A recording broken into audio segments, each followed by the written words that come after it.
নমস্কার, আমার নাম অনুভব হালদার। আমার বয়স ৪৩ বছর, আমার হাইট 5'9". অভিনয়ে আসার ব্যাপারে আমি প্রথম চিন্তাভাবনা করি যখন আমি থার্ড ইয়ারে পড়ি।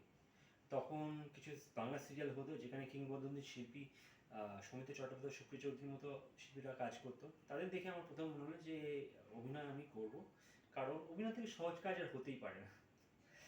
তারপরে আমি আমি বিনা কিছু চিন্তাভাবনা করি, বিনা কোনো প্রশিক্ষণ না নিয়েই আমি অডিশন দেওয়া শুরু করি। কিন্তু পরে আমি বুঝতে পারি যে ব্যাপারটা কতখানি শক্ত, এত সোজা নয়, যে আমার অভিনয় শিক্ষার দরকার। এরপরে আমি এক জায়গা থেকে অল্প কিছু ওয়ার্কশপ করি, এবং তারপরে আমি আবার চেষ্টা করতে শুরু করি। এবং এইসব করতে করতে যখন বছর দেড়েক কেটে যায়, তো তখন আমার বাড়ি থেকে প্রেশার আসতে থাকে যে পড়াশোনায় মন দেওয়া উচিত, এসব করে কিছু হচ্ছে না। তো তাই বাড়ির কথা শুনে আমি আবার পড়াশোনায় ফিরে যাই।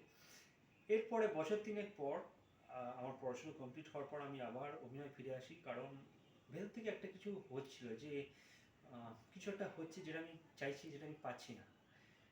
এরপরে আমার কাছে অভিনয়ের প্রথম সুযোগ আসে। আমার এক পাড়ার দাদা একটা ফিল্ম প্রডিউস করছিল, তার জন্য একটি কাগজে বিজ্ঞাপন দিয়েছিলেন। তো সেই থেকে আমার অভিনয় যাত্রা শুরু।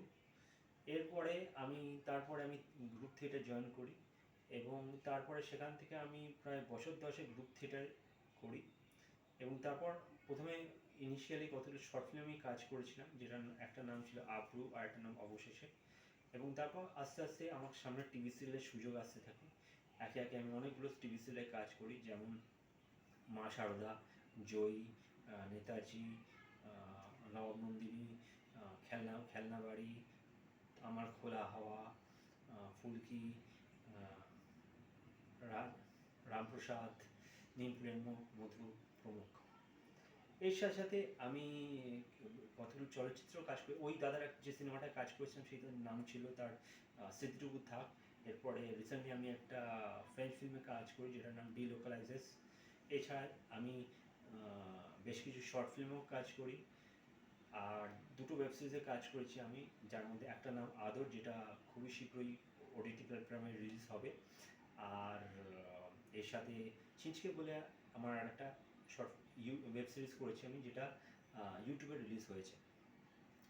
অভিনয় ছাড়া আমি শরীরচর্চা করতে আমার খুব ভালো লাগে, এবং যেহেতু আমি খুব রোগা ছিলাম, সেই জন্য আমার শরীরচর্চাটাও একটা খুব ইম্পর্টেন্ট চ্যালেঞ্জ ছিল আমার লাইফে। শরীরচর্চায় আমার ইন্সপিরেশন হচ্ছে মিস্টার আর্নল্ড শোয়ার্জনেগার। ওনার ছবি টার্মিনেটর 2 দেখেই আমি ফার্স্ট শরীরচর্চার ব্যাপারে ভাবি। তো এইভাবেই শরীরচর্চা আর অভিনয়ের জার্নি আমার চলছে।